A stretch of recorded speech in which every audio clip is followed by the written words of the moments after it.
asked the mayor, should the attorney join us in his office, where he said no, where she was then waiting in the waiting room for the course of the meeting. As soon as I walked in, within 20 to 30 seconds, the mayor had announced that I am asking you to resign, if not face suspension. The meeting would have ended right there if I had not asked him then a number of questions that started with, how did you arrive at this position? You don't even know what had happened. Would you like to hear my story?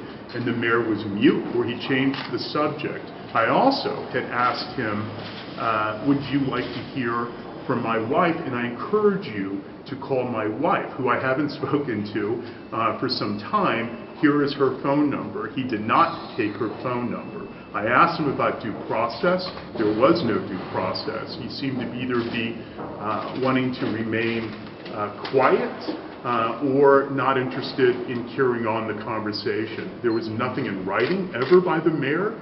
Since this has occurred, there's never been any question by the mayor in writing, or any phone call, or any question by the mayor presented to me of interest of what happened on December 34th or any day of events. In fact, I'm the one, as the mayor correctly says, presented him the interest and opportunity, would you like to hear? And then there was no response and no follow-up. And this is the second time, not just the first, but the second time where that had occurred.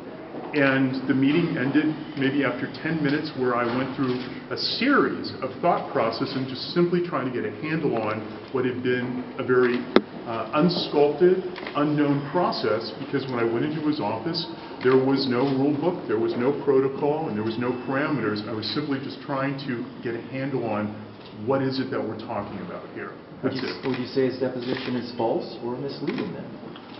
I believe that the mayor's deposition is incomplete, and I look forward, very much look forward, for him to clarify his intent as a witness in these proceedings. And do you think you're going to